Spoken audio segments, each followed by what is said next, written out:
सय्यिदना मौलाना मुहम्मद व अला आले सय्यिदना मौलाना मुहम्मद सल्लो अला।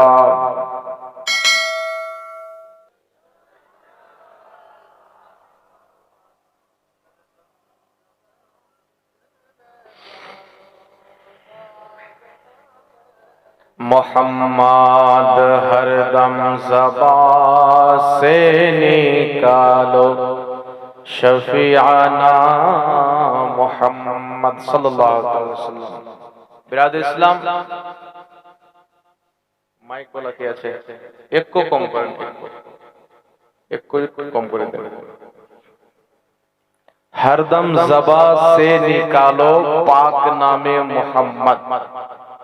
मोहम्मद नामটি পবিত্র না অপবিত্র? জোরে বলতে হবে।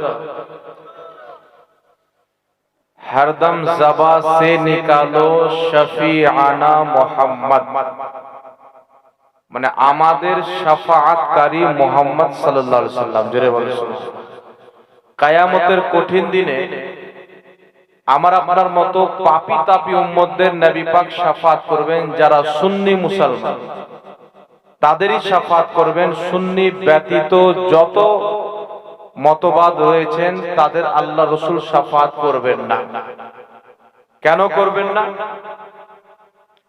এই জন্য করবেন না যে তিনাদের বিশ্বাস হলো যে আল্লাহর নবী নিজেই টেনশনে থাকবে যে উনার নেকির পাল্লা ভারী হচ্ছে না গুনহার পাল্লা ভারী হচ্ছে, তো আমাদের কি খোঁজ রাখবে? তো কথাটা ভুল বলেন না, উনি ঠিকই বলছেন। কারণ ওর খোঁজ রাসূলে পাক রাখবেন না, রাসূলে পাক খোঁজ রাখবে যে আমার সুন্নি উম্মতকে। জোরে বলেন সুবহানাল্লাহ। যাদের বিশ্বাস নবী পাক সাল্লাল্লাহু আলাইহি ওয়াসাল্লাম কিয়ামতের ময়দানে নিজের মেয়ে ফাতেমা কি বাঁচাইতে পারে না, তাহলে ওদের নবী পাক শাফাআত করবেন? ওদেরকে জাহান্নাম থেকে নবী পাক বাঁচাবেন? একটু জোরে বলতে হবে। নবী পাক কাকে বাঁচাবেন? যদি সে সুন্নি থাকে, তার বিশ্বাস যদি থাকে যে আল্লাহর জানাতে নবী ইলমে গায়ব জানে, তার বিশ্বাস যদি থাকে যে নবী পাক নূরের তৈরি, তার বিশ্বাস যদি থাকে যে নবী পাক সাল্লাল্লাহু তাআলা আলাইহি ওয়া আলিহি ওয়াসাল্লামের মান সম্মান আল্লাহর পরে সর্বশ্রেষ্ঠ, তার আকীদা যদি থাকে আল্লাহর সৃষ্টিতে সবচাইতে জ্ঞানী নবী মুস্তাফা, তার বিশ্বাস যদি থাকে নবী লিখতেও জানতেন পড়তেও জানতেন, নবীর আক্ষরিক জ্ঞানও ছিল, নবী সিগনেচার করতেও জানতেন, এই রকম আকীদা রাখনেওয়ালা হাজারো হাজার পাপী যদি হয় আমার নবী তাকেও শাফাআত করে জান্নাতে নিয়ে যাবে। ইবনে মাজাহ শরীফের মধ্যে হাদিস, রাসূল পাক সাল্লাল্লাহু তাআলা আলাইহি ওয়া আলিহি ওয়াসাল্লাম বলেন, হযরতে আনাস ইবনে মালিক রাদিয়াল্লাহু তাআলা আনহু বর্ণনা করেন। হাদিসটি হচ্ছে আনাস ইবনে মালিক রাদিয়াল্লাহু তাআলা আনহু قال قال رسول الله সাল্লাল্লাহু আলাইহি ওয়াসাল্লাম শাফাআতি লিআহলিল কাবাইর মিন উম্মতি। বলেন সুবহানাল্লাহ।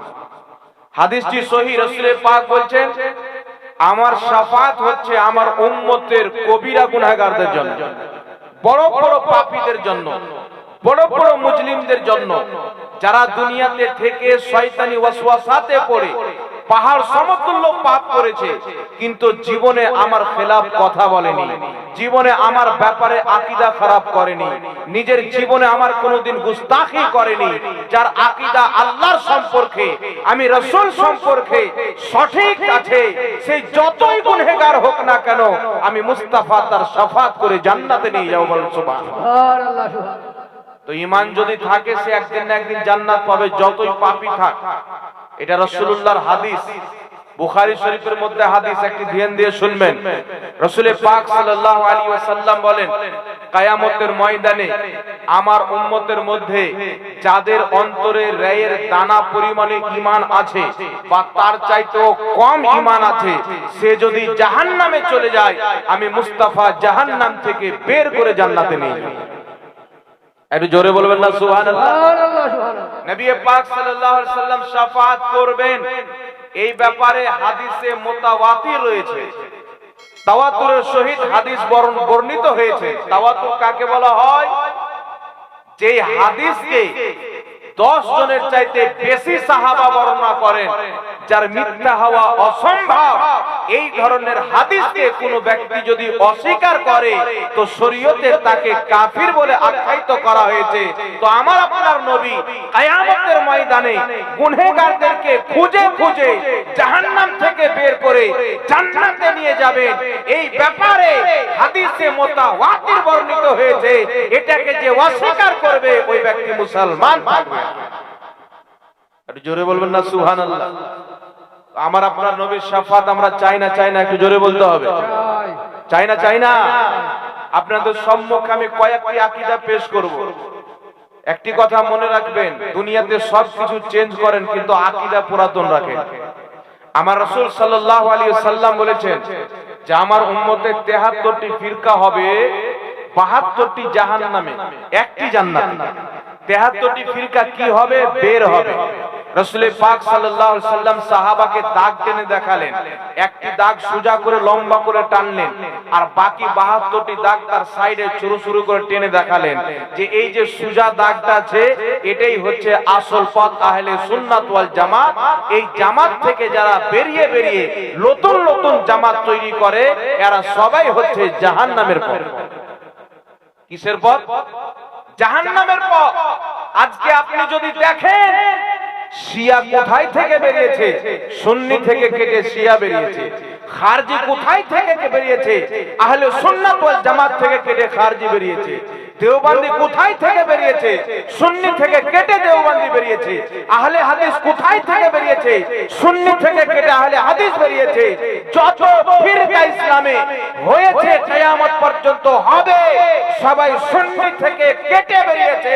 সুন্নিরা কেটে বের হয়নি।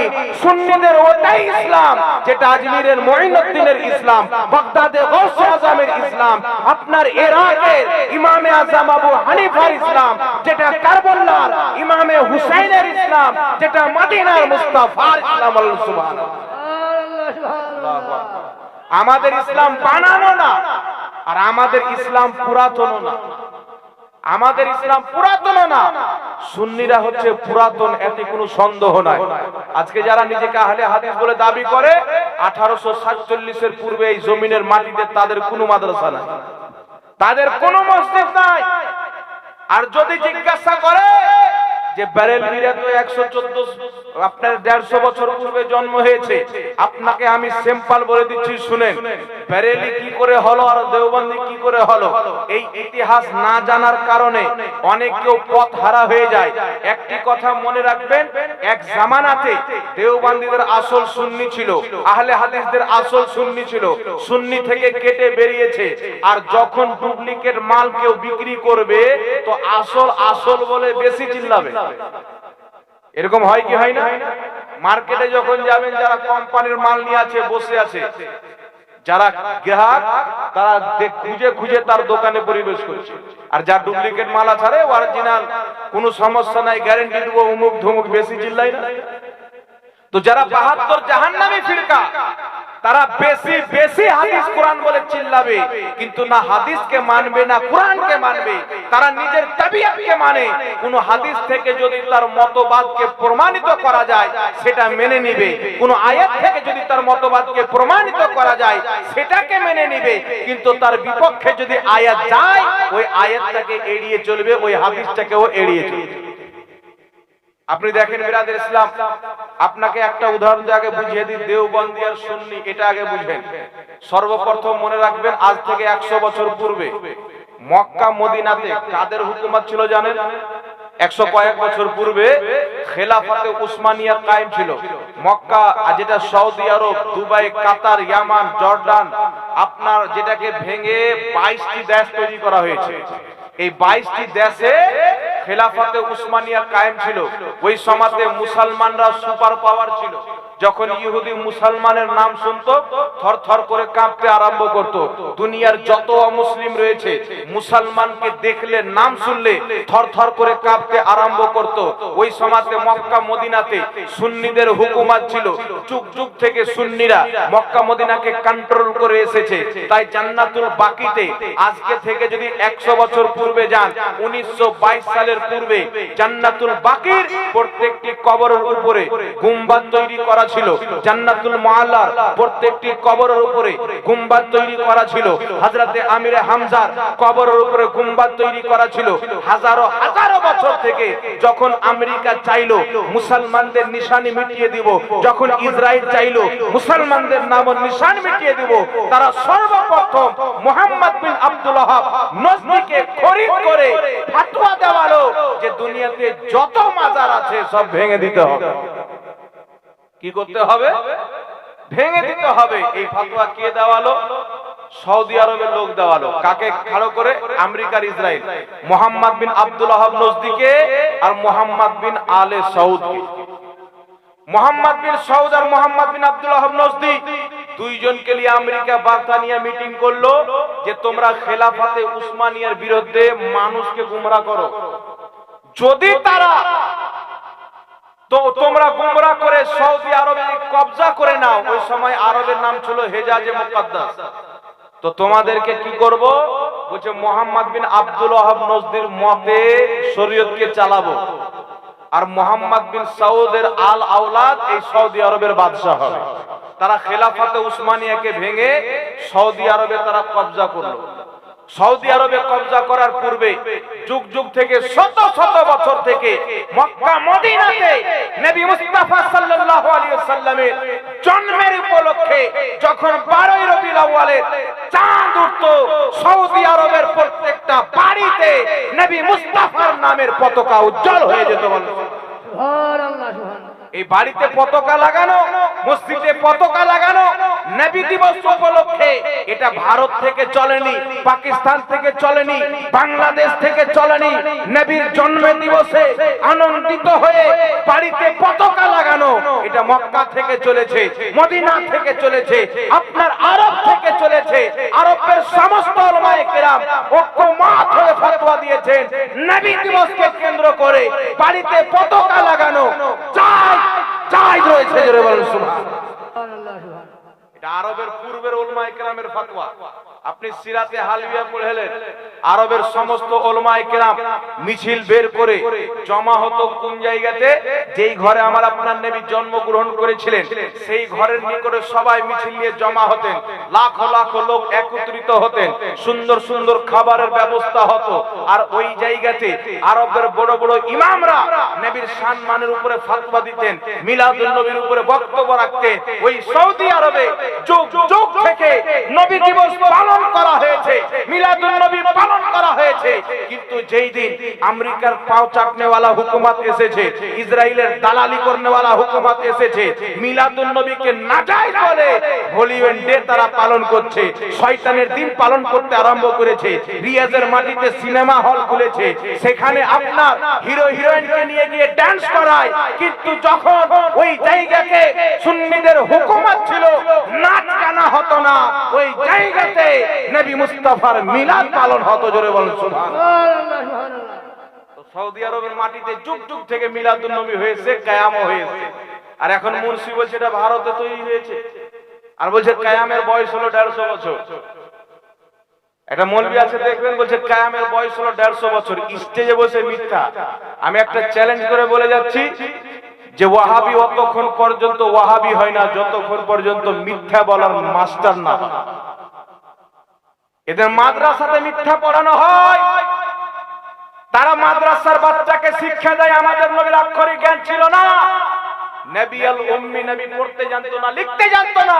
কিন্তু আল্লাহর কসম খেয়ে বলি, আমাদের মাদ্রাসাতে যখন বাচ্চা ভর্তি হয়, আমরা বাচ্চাকে সর্বপ্রথম শিখাই सबसे आला ও आला हमारा नबी, सबसे बाला ও आला हमारा नबी, अपने मौला का प्यारा हमारा नबी, दोनों आलम का दूल्हा हमारा। আপনার বাচ্চা যখন ওই মাদ্রাসাতে গিয়ে পড়বে, আমাদের নবী লিখতে পড়তে জানতো না, আক্ষরিক জ্ঞান ছিল না, বলেন আপনার বাচ্চার অন্তরে নবীর ভালোবাসা বাড়বে না নবী ছোট হবে? একটু জোরে বলতে হবে। আল্লাহর কসম খেয়ে বলি, আমি যখন এই বক্তব্যটা শুনলাম, বাংলাদেশের মিজানুর রহমান আজহারি না, কিছু লোক বলে মিজানুর রহমান আজহারের ব্যাপারে বলছে, আবে নবীর বিপক্ষে মিজানুর রহমান কি ওর বাপ যদি বলে ওকে ছাড়বো না। আমার রাসূলের বিপক্ষে বললে বলা, আমার জন্মদাতা যদি বাপ থাকে আমি তাকে ছেড়ে কথা বলবো না। আপনি বুখারী শরীফ খুলেন, 2699 নম্বর হাদিস খুলেন, আমার নবী নিজেই সিগনেচার করেছেন, নিজেই চিঠি লিখেছেন। জোরে বলুন সুবহানাল্লাহ। বুখারী শরীফের সহিহ হাদিস থাকতে যে ফাতোয়া দেয় নবী লিখতে জানতেন না মুসলমান? কথা বলেন। একটা জাল হাদিস যদি কেউ দেখাইতে পারে নবী লিখতে পড়তে জানতো না, 1 লাখ টাকা পুরস্কার দেব। এই মর্মে দুনিয়াতে কোনো জাল হাদিস নাই, কিন্তু বুখারী শরীফের 2699 নম্বর হাদিস বলে, আমার নবী হযরত আলীর হাত থেকে চিঠি নিয়ে মুহাম্মদ রাসূলুল্লাহ শব্দ কাটিয়ে তারপরে লিখলেন মুহাম্মদ ইবনে আব্দুল্লাহ। জোরে বলুন সুবহানাল্লাহ। অনেক শব্দ নবী পাক লিখেছেন। হাদিসটা যদি থাকে খুলে আপনি পড়বেন, যদি না পান তো কন্টাক্ট করবেন, আমি 1 লাখ টাকা পুরস্কার দেব আপনাকে। আর যা মিথ্যুকের সাজা তা আমার সাজা হবে। আরেকটি শুনেন, জগৎ বিখ্যাত ইমাম ইসমাইল হাক্কি রাহমাতুল্লাহ আলাইহি, ইনি বাংলাদেশের ছিলেন না, ভারত পাকিস্তানের ছিলেন না, ইনি হচ্ছেন আরবের মাল। ইনি নিজের কিতাব তাফসিরে রুহুল বয়ানের মধ্যে লিখেছেন যে আমার নবী আক্ষরিক জ্ঞান জানতেন, প্লাস অপরকে শিক্ষাও দিতেন। জোরে বলুন সুবহানাল্লাহ। ইমাম কাজী আয়াদ রাহমাতুল্লাহ আলাইহি শিফা শরীফের মধ্যে লিখেছেন যে আমার আপনার নবী, যিনারা কাতিবে ওহী ছিলেন, নবী পাক সাল্লাল্লাহু আলাইহি সাল্লাম হযরতে সাইয়্যিদনা আমিরে মুআবিয়া রাদিয়াল্লাহু তাআলা আনহুকে ডাকলেন, ডাকার পরে শিক্ষা দিচ্ছেন, আমিরে মুআবিয়া বাটাকে এইভাবে লেখো, আলিফটাকে এইভাবে লেখো, আল্লাহ শব্দটাকে সুন্দর করে লেখো, মিমটাকে অন্ধ করিও না। আমার আপনার নবী হযরতে আমিরে মুআবিয়াকে আক্ষরিক জ্ঞান শিক্ষা দিয়েছেন। জোরে বলুন সুবহানাল্লাহ। যারা আক্ষরিক জ্ঞান থাকবে না ও বলতে পারবে বাটা এইভাবে লেখো, আলিফটা এইভাবে লেখো। আমি একটি আপনাকে পয়েন্ট বলে দিচ্ছি, যে পয়েন্টে প্রমাণিত হবে আমার নবী যেই রকম আক্ষরিক জ্ঞান জানতেন, জিবরিল আলাইহিস সালাম জানতেন না, মিকাইল আলাইহিস সালাম জানতেন না, ইসরাফিল আলাইহিস সালাম জানতেন না, ইসরাইল আলাইহিস সালাম জানতেন না, কোন ফেরেশতা আমার নবীর মতন আক্ষরিক জ্ঞান জানে না, কোন মৌলভী জানে না, কোন মুফতি জানে না, কোন মুহাদ্দিস জানে না। কারণ আমার আপনার নবীর দরবারে জিবরিল আলাইহিস সালাম এসে বলছেন, ইয়া রাসূলুল্লাহ আলিম। আমার নবী বলছেন আলিম তো আমি জেনে গেছি। সুবহানাল্লাহ বলেন। ইয়া রাসূলুল্লাহ লাম। আমার নবী বলছেন আলিম তো জেনে গেছি, আগে বলো। ইয়া রাসূলুল্লাহ মিম। নবী বলছেন আলিম তো জেনে গেছি, আগে বলো। জিবরিল আমিন হয়রান হয়ে গেলেন যে আলিফ লাম মিম এর অর্থ তো আমি জিবরিল জানতে পারলাম না। সূরা ফাতিহা নিয়ে আসলাম, তার মানা আমি জানি, সূরাতুল বাকারার বিভিন্ন আয়াতের অর্থ আমি জিবরিল জানতে পারলাম, কিন্তু আলিফ লাম মিম, আলিফ লাম রা, তা, হা, আইন, সাদ এইগুলো যে হুরুফে মুকাত্তাআত রয়েছে এর অর্থ তো আমি জিবরিল জানি না। তো আমার আল্লাহ তাবারাক ওয়া তাআলা একমাত্র আমার নবী ব্যতীত জিবরিলকে জানালেন না, মিকাইলকে জানালেন না। আল্লাহ তুমি তো কুরআন জানার জন্য অবতীর্ণ করেছো, পড়াশোনার জন্য অবতীর্ণ করেছো, বোঝার জন্য অবতীর্ণ করেছো, কিন্তু আলিফ লাম মিম, আলিফ লাম রা হুরুফে মুকাত্তাআতের মানা দুনিয়াতে কত মুফাসসির এলো এই শব্দগুলোর তাফসীর করতে পারলো না, দুনিয়াতে কত মুতারজিম এলো এই শব্দগুলোর অনুবাদ করতে পারলো না। ইয়া আল্লাহ এর মধ্যে রহস্য কি আছে? তো আল্লাহ পাক এটাই বুঝিয়েছেন, শুনো আমার নবী ব্যতীত আলিফ লাম মিম, আলিফ লাম রা এর অর্থ আমি কাউকে জানতে দিইনি, কিয়ামত পর্যন্ত জানতে দিব না, যেন বিশ্ববাসী জেনে নেয় মুহাম্মদুর রাসূলুল্লাহ যেমন আক্ষরিক জ্ঞান জানে পৃথিবীর কেউ জানে না। আলিফ লাম মিম এটি অক্ষর কি অক্ষর না? এর জোরে বলতে হবে। তাহলে আলিফ লাম মিম অর্থ, এর অর্থ জিবরিল আলাইহিস সালামকে আমার আল্লাহ জানায়। দুনিয়ার কোন মুফাসসির জানেন না, দুনিয়ার কোন ডক্টর জানে না, দুনিয়ার কোন মুহাদ্দিস জানেন না, জানেন তো একমাত্র কে? মুহাম্মদুর রাসূলুল্লাহ। জোরে বলেন সুবহানাল্লাহ।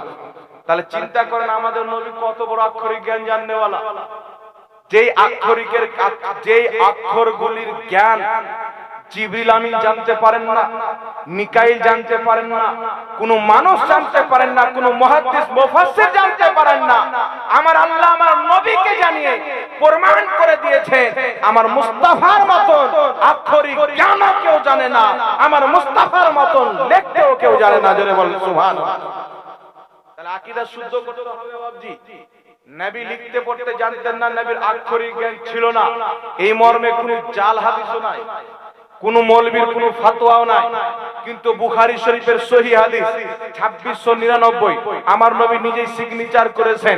তাফসীরে রুহুল বায়ানের মধ্যে আছে আমার নবী আক্ষরিক জ্ঞান জানতেন, অপরকে শিক্ষা দিতেন। ইমাম কাজী আয়াজ রাহমাতুল্লাহ আলাইহি শেফা শরীফের মধ্যে লিখেছেন আমার নবী আক্ষরিক জ্ঞান জানতেন, অন্য সাহাবীকে লিখতে শিখাতেন। তাহলে প্রমাণ হলো যারা বলে নবী লিখতে পড়তে জানতেন না, এই আকীদা হচ্ছে নিকৃষ্ট বিদআতি আকীদা। যারা বলে নবী লিখতে পড়তে জানতো, এই আকীদা হচ্ছে সহিহ আকীদা। বলেন সুবহানাল্লাহ। তাহলে আপনি কোন আকীদা মানলে নবীর দিওয়ানা হবেন? বিদআতি কাকে বলে স্পষ্ট জানলেন। বিদআত প্রত্যেক ওই নতুন জিনিসকে বলে যে এমন কোন জিনিস কেউ আবিষ্কার করলো বা এমন কেউ আকীদা বানালো যে আকীদাতে নবীর কোন সুন্নাতকে মিটিয়ে দেয় বা নবীর কোন আসর দেওয়া আকীদাকে মিটিয়ে দেয়। আমার নবী আকীদা দিয়েছেন যে আমি আক্ষরিক জ্ঞান রাখি, আমার নবী আকীদা দিয়েছেন যে আমি আক্ষরিক জ্ঞান জানি, নবী সিগনেচার করেছেন। এখন যারা প্রচার করে নবী লিখতে পড়তে জানতো না, এরা বিদআতি আকীদা প্রচার করে, শয়তানদের আকীদা প্রচার করে। এই বিশাল বড় ষড়যন্ত্র যেটা আমেরিকা, ইসরায়েল, বার্তানিয়া থেকে চলেছে যে মুহাম্মাদের মহব্বত যদি মুসলমানের অন্তর থেকে বের করতে হয়। কারণ আজকে থেকে প্রায় কমবেশ 100 বছর পূর্বে আল্লামা ইকবাল বলেছিল, ফাঁকা আকাশ जो मौत से डरता नहीं जरा रूहे मुहम्मदी उसके बदन से निकाल दो। मुसलमान के ना खिलिया रख लो, তারা যুদ্ধ থেকে পালিয়ে যাবে না, কাউকে ভয় করবে না। মুসলমানকে যদি হারাতে হয় তাদের অন্তরে যে মুহাম্মদে আরবির মহব্বত আছে, তাজিম আছে, সেই মহব্বতকে বের করে নাও, তাজিমকে বের করে নাও, তারা অটোমেটিক মরে যাবে। তাই আমেরিকা, ইসরায়েলরা কি করলো? ইহুদিদেরকে আলিম তৈরি করলো, তারা মৌলবী হওয়ার পর মুসলমানের মধ্যে ফিরকা তৈরি করলো, ফিতনা তৈরি করলো। আমার আপনার নবীকে সর্বপ্রথম সাধারণ মানুষ বানার চেষ্টা হলো, নবীর গুণাবলীকে শেষ করা হলো, যেন নবী মুস্তাফাকে মানুষ এমন ভাবে মানে যেমন একটা সিম্পল লোককে মানে। মুহাম্মাদের মহব্বত যদি অন্তর থেকে বেরিয়ে যায়, মুসলমান নিস্ত নাবুদ হয়ে যাবে। আজকে দেখেন যেখানে তাকান মুসলমানকে মারা হচ্ছে। ভারতে মুসলমানের উপরে অত্যাচার, মিয়ানমারে মুসলমানের উপরে অত্যাচার, আপনার ফ্রান্সে মুসলমানের উপরে অত্যাচার। যেই দিকে তাকান মুসলমানের উপরে অত্যাচার কেন? এই মুসলমানের অন্তরে যদি নবীর সঠিক মহব্বত থাকতো, যেই মহব্বত উমর ফারুকের অন্তরে ছিল, খালিদ বিন ওয়ালিদের অন্তরে ছিল, ইমামে হুসাইনের অন্তরে ছিল, হযরতে আলী আসকারের অন্তরে ছিল, আল্লাহর কসম খেয়ে বলি মুসলমান নিজের অন্তরে নবীর মহব্বতকে যদি পরিপূর্ণভাবে বসাইতে পারে, কিয়ামত পর্যন্ত দুনিয়াবাসী ওই মুসলমানকে কোনোদিন ভয় দেখাইতে পারে না, তার মাথা নত করতে পারে না, তাকে কোনোদিন ঝুঁকাইতে পারে না। মুসলমানদের জাওয়ালের কারণ হচ্ছে, মুসলমানের বরবাদের কারণ হচ্ছে আজকে মুসলমানের ভাষা তার রাসূল সম্পর্কে এমন হয়ে গেছে আজকে পর্যন্ত কোনো ইহুদি বলতে পারেনি যে নবীর মুখ দিয়ে দুর্গন্ধ বের হতো, কোনো ইহুদি বলতে পারেনি নবী লিখতে পড়তে জানতো না, কোনো ইহুদি বলতে পারেনি নবী আমাদের মতনই একজন সাধারণ মানুষ ছিল। আজকে ইহুদি কি বলেছে, খ্রিস্টান কি বলেছে? যখন দ্য 100 নামক কিতাব একজন ঈসাই লিখলো, 100 জন মহান ব্যক্তির প্রশংসা লিখতে গিয়ে সেই চিন্তা ভাবনা করে সর্বপ্রথম আমার আপনার নবীর নামকে লিখে প্রমাণ করে দিল আমি ঈসাই হতে পারি, কিন্তু মুহাম্মাদের মতন ব্যক্তি এই দুনিয়াতে জন্ম হয়নি, কিয়ামত পর্যন্ত জন্ম হবে না। বলুন সুবহানাল্লাহ। নারায়ে তাকবীর, নারায়ে রিসালাত, মাসলাকে আলা হযরত উলমায়ে আহলে সুন্নাত হযরত আল্লামা মুফতি জাহাঙ্গীর আলম সাহেব। নারায়ে তাকবীর, নারায়ে রিসালাত। তাহলে আপনি চিন্তা করেন যে ঈসাই যখন কিতাব লিখছেন 100 জন মহান ব্যক্তির প্রশংসা লিখবে, দ্য 100 কিতাবটির নাম, তো সে ঈসা নবীকে মাননেওয়ালা, কিন্তু সর্বপ্রথম জিনার নাম লিপিবদ্ধ করছেন এক নম্বরে যিনাকে নিয়ে আসছেন তিনি আমাদের নবী। জোরে বলেন সুবহানাল্লাহ। আর একটু জোরে বলবেন না সুবহানাল্লাহ। আজকে মানুষ কি হয়ে গেছে, নবীকে একটু দাঁড়িয়ে সালাম দিলে ও মুশরিক হয়ে গেল, কথায় কথায় শিরক। আর এই দেখেন এই কিতাবটি আছে তরিকায়ে মুহাম্মাদি, এ ফিকহে মুহাম্মাদি। এই কিতাবের লেখক হচ্ছে আহলে হাদিসদের বিশাল বড় আলিম। এই কিতাবের মধ্যে লিখেছে হানাফি, শাফি, মালিকি, হাম্বলি যারা এই চারটি মাযহাব মানে একেবারে প্রথম পৃষ্ঠার মধ্যে লিখেছেন তারা সবাই হলো মুশরিক, এরা কেউ মুসলমান না। নাউজুবিল্লাহ, নাউজুবিল্লাহ বলবেন, নাউজুবিল্লাহ। যারা হানাফি মাযহাব মানে এরা মুশরিক, মুসলমান না। মুশরিক মানে কি জানেন? কাফির চাইতেও খারাপ। পূজাকারী মুশরিক কাফির চাইতেও খারাপ। তো যারা মাযহাব মানে তারা কি কাফির চাইতেও খারাপ। নাউজুবিল্লাহ বলবেন। মানে আপনারা যে হানাফি মাযহাব মানে তো আমরা মুসলমানই না, মুশরিক। কিন্তু একটি কথা মনে রাখবেন, আমি এই জায়গা থেকে চ্যালেঞ্জ করে যাচ্ছি, যারা নিজের হোয়াটসঅ্যাপে, ইউটিউবে, সোশ্যাল মিডিয়াতে বলে যে সুন্নিরা শিরিক করে, এরা হচ্ছে মুশরিক, আমি চ্যালেঞ্জ করে যাচ্ছি কিয়ামতের সকাল পর্যন্ত আহলে সুন্নাত ওয়াল জামাতে কোন একটি আকীদাকে এই বাংলার কোন মৌলবি যদি শিরিক প্রমাণ করতে পারে, আমি মোহাম্মদ জাহাঙ্গীর আলম রেজভী তার জুতোকে মাথায় নিয়ে ঢুলতে রাজি আছি। কিয়ামত পর্যন্ত আমার চ্যালেঞ্জ। বসুক আমাদের সাথে, কোন জায়গাতে বসবে, কথাবার্তা বলো, আলোচনা করে বসার জায়গা হবে। আর আমি তো বলে দিচ্ছি বেশি দূর যেতে হবে না। আজকের সবচাইতে বড় মূর্খ বক্তা যার নাম হচ্ছে ব্রাদার রাহুল, নামটি শুনেছেন? সবচাইতে বড় মূর্খ, এ মুসলমানই নাই। আপনারা বলেন আল্লাহর বিপক্ষে কেউ যদি ফতোয়া দেয় মুসলমান থাকবে? আল্লাহর বিপক্ষে কেউ যদি ফতোয়া দেয় মুসলমান থাকবে? আল্লাহ বলছে আমার ইব্রাহিম না ইহুদি ছিল না নাসারা ছিল, আমার ইব্রাহিম পাক্কা মুসলমান ছিল। সুবহানাল্লাহ। আর এ বলছে ইহুদি ছিল। আল্লাহ বলছে ইউসুফ মুসলমান, এ বলছে ইহুদি। আল্লাহ বলছে সুলাইমান মুসলমান, এই বলছে ইহুদি। প্রত্যেক নবীকে ইহুদি বলেছে, আর কোরআন বলছে মুসলমান। আল্লাহর কোরআন মানবেন না, এর কথা মানবেন? তো কোরআনের বিপক্ষে যে ফতোয়া দিল মুসলমান না কাফির? আপনারা বলেন। কাফির বলে কাকে?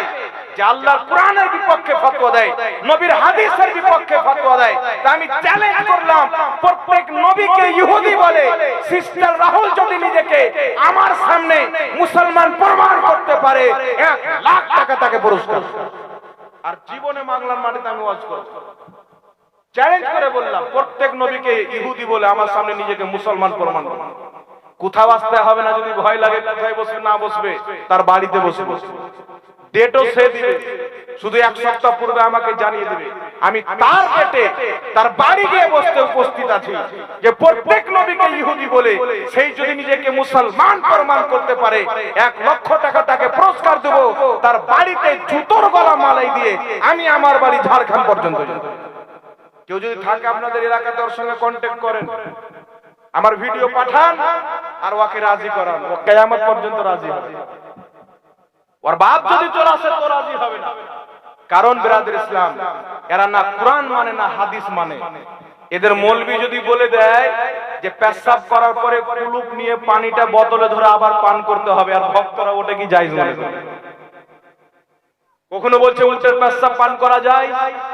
একজন মৌলবি ফের ফতোয়া দিচ্ছে বীর্য পাক, যদি আপনার ইচ্ছা করে আপনি খেতেও পারেন। নাউজুবিল্লাহ বলবেন না? এটা ইহুদিদের বিশ্বাস না, খ্রিস্টানদের বিশ্বাস না। এগুলো জিনিসকে পাক পাক। সমুদ্রতে যা আছে আপনি খান, কোনো সমস্যা নাই। কাকড়া হোক, আন্ধোয়া হোক, আপনার কুমির হোক, কুমির পর্যন্ত খেতে বলছে। নাউজুবিল্লাহ। তো এরা পাগলা কুকুর হয়ে গেছে, এরা ইসলামকে নষ্ট করছে। সাবধান, এদের থেকে যারা নিজের ঈমানকে বাঁচাইতে পারবে এই দুনিয়াতেও কামিয়াব, আখিরাতেও কামিয়াব হয়ে যাবে। জোরে বলেন সুবহানাল্লাহ। নামাজ দেখে ঈমান যাচাই করা চলবে না, আমল দেখে ঈমান যাচাই করা চলবে না। আমল যদি তাকান, ইবলিসের আমল সবচাইতে বেশি ছিল, জিবরিলের আমল কম ছিল, মিকাইলের আমল কম ছিল, ইসরাফিলের আমল কম ছিল, ইসরাইলের আমল কম ছিল। আপনারা বলেন ইবলিস নাজাত প্রাপ্ত হয়েছে না আল্লাহর ফেরেশতা নাজাত প্রাপ্ত হয়েছে? একটু জোরে বলতে হবে। আল্লাহ বলছেন শুনো, ইবলিসের ইবাদত হতে পারে, কিন্তু আমার নবীর আদব নাই। ইনাদের ইবাদত কম আছে, কিন্তু আমার নবীর আদব আছে। আমার নবীর আদবের কারণে আমি জিবরিলকে ফেরেশতাদের সরদার বানিয়ে দিলাম। আমার নবীর অপমাননার কারণে ইবলিসকে আমি শয়তান বানিয়ে দিলাম। জোরে বল সুবহানাল্লাহ। তো আল্লাহ আমাদের জন্য নজির রেখেছেন। এইগুলো জিনিস আমাদেরকে পড়তে হবে, এইগুলো জিনিস আমাদেরকে বুঝতে হবে। যদি এইগুলো জিনিস আমরা না পড়ি, না বুঝি, বাপজি, ঈমান বাঁচবে না। একটি কথা মনে রাখবেন, একটি আকীদা বললাম, দুইটি আকীদা হলো। একটি আমার নবী লিখতে জানতেন, এর পক্ষে দলিল আছে। লিখতে জানতেন না, এর পক্ষে কোনো দলিল নাই। ইব্রাহিম আলাইহিস সালাম সহ ইউসুফ আলাইহিস সালাম